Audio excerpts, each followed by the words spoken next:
par toutes sortes de moyens. On peut avoir des tests psychométriques aussi qui peuvent nous aider. Mais il faut vraiment s'assurer que quand on forme une équipe, qu'on va mettre des gens qui vont être différents, qui vont avoir une contribution intéressante au niveau de l'équipe. Bien sûr, cette équipe-là doit avoir un but, des objectifs communs. C'est très important. On a dit tout à l'heure qu'une équipe performante doit avoir un mandat clair. Donc, souvent, la première chose qu'une équipe devrait faire, c'est de clarifier le mandat avec le client interne ou avec la haute direction pour être sûr qu'effectivement, toute l'équipe comprenne bien c'est quoi le mandat, c'est quoi l'objectif du projet. Il faut bien sûr se munir d'une approche commune, donc on parle de modalités de fonctionnement, de logistique, de règlement, comment on va fonctionner, est-ce que tout le monde soit là, est-ce que si les gens arrivent en retard, qu'est-ce qu'on fait, est-ce que quelqu'un prend des notes. Donc, il faut s'assurer qu'effectivement, là, qu'il y a un modus operandi là, très efficace et que tout le monde comprenne bien quel rôle on joue dans l'équipe. Pour finir, il faut que les membres soient solidaires et imputables. Donc, une vraie équipe, les gens se sentent tous concernés par le projet. Et si ça se met à mal aller, ben c'est pas la faute d'une personne, mais c'est l'équipe qui doit être imputable de ça. Et bien sûr, quand ça va bien aussi.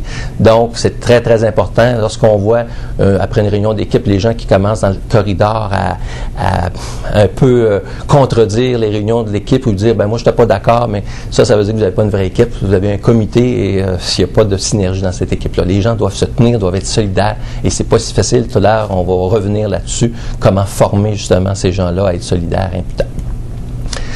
À ne pas oublier quelques points très importants lorsqu'on veut développer une équipe performante, particulièrement en développement de projets d'innovation. Habituellement, on a des équipes performantes en fonction de l'envergure du projet. Ça veut dire que si on met tous nos meilleurs éléments dans une équipe, on leur demande un objectif assez faible. Dans le fond, le projet qu'on leur donne est assez facile. Ces gens-là vont s'emmerder, ils ne seront pas nécessairement très efficaces. Donc, il faut faire attention de donner un mandat à la hauteur des performances de l'équipe. Et plus que l'objectif va être, je dirais, ambitieux, plus que l'équipe va performer. Donc, il faut faire attention qui on met sur une équipe, particulièrement pour des projets qui sont peut-être un peu plus faciles. On ne met pas nos kings, comme on dit, là-dessus. On va peut-être mettre des personnes autres et on va garder nos gens les plus performants pour des objectifs vraiment à la hauteur de leur situation. Sinon, ils vont s'emmerder et le projet risque de ne pas avancer, même si c'est un projet facile. L'autre point très important, c'est que ce n'est pas tous les projets qui doivent automatiquement être faits en équipe. Donc, ça, souvent, on parle, oui, c'est important le travail d'équipe, mais oui, il faut utiliser notre jugement. Ça va dépendre de la complexité du projet. Ça va dépendre s'il faut effectivement avoir différentes contributions de différentes fonctions. Il y a des projets qui se font uniquement dans une fonction, des projets qui se font très bien séquentiellement. Donc, il ne faut pas penser qu'il faut toujours viser l'ingénierie simultanée. Ça va dépendre beaucoup de la complexité de l'envergure du projet. Donc, il faut utiliser notre jugement. Sinon, si on forme une équipe sur quelque chose qui aurait pu être réglé en quelques heures dans un département, ben ça aussi, ça va être très démotivant pour l'équipe.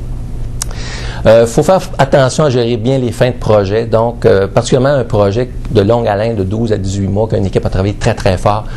Ils ont réussi, c'est beau, on fête. Après ça, ouf, on les renvoie dans leur fonction, faire des petits jobs routinières, des petits projets un peu plates. Alors, ces gens-là, souvent, ils vont avoir un petit blues après ces projets-là. Donc, il faut faire attention pour s'en occuper parce que souvent, c'est ces gens-là qui vont quitter l'entreprise après parce que là, ils vont voir que c'était très, très, très intéressant de faire le gros projet, mais le gros projet est fini et on n'a plus rien pour eux. Donc, il faut faire attention de bien gérer la fin de projet pour ces équipes dites performantes-là. Et bien sûr, comme toute une équipe, c'est comme un organisme humain, donc une courbe de maturité. Il ne faut pas penser que lorsqu'on met 6-7 personnes, même qui sont très compétentes ensemble, que tout à coup on a une équipe, c'est pas comme ça que ça se passe. Donc la courbe de maturité, il faut en tenir compte. Donc habituellement, quand on part avec un groupe de travail, on met des gens compétents ensemble. Les gens vont se commencer à travailler. Mais assez rapidement, on va devenir, comme on dit, un pseudo-équipe, ça veut dire qu'on va avoir une perte de performance au début. Et c'est là que c'est important au niveau de la haute direction qu'on forme ces gens-là. Pas juste au niveau technique. Souvent, l'erreur qu'on fait, c'est qu'on forme ces gens-là au niveau de la gestion de projet, au niveau des outils, mais pas au niveau, comme je parlais tout à l'heure, d'intelligence émotionnelle et de résolution de problèmes. Donc, il faut les gérer, il faut aussi les former au niveau de la gestion des conflits, comment donner du feedback, comment prendre des décisions rapidement, comment atteindre un consensus. Donc, il y a beaucoup d'aspects d'intelligence émotionnelle à prendre compte. Il faut former ces gens-là, sinon ça va être très difficile pour eux de devenir une vraie équipe. Donc, habituellement, après avoir un petit creux au niveau performance, si on a bien formé les gens quand même travaillent fort pour pouvoir clarifier le mandat et se mettre en branle, mais c'est là qu'on va pouvoir, une équipe potentielle se mettre en place. Et si, encore là, on a le support de la haute direction, on continue à bien les coacher, bien les supporter, on va pouvoir s'en aller tranquillement vers une vraie équipe. Et si le projet est assez long, on peut espérer qu'éventuellement avoir une équipe haute performance. Mais c'est sûr que si on fait juste des petits projets, c'est plus difficile. Les équipes haute performance, souvent, on va voir ça sur des projets plus longue haleine. Donc, très important, surtout de retenir que travailler en équipe, c'est pas naturel. Et ça, je sais qu'il y a des gens qui vont dire « Ah oui, c'est pas naturel de travailler en équipe.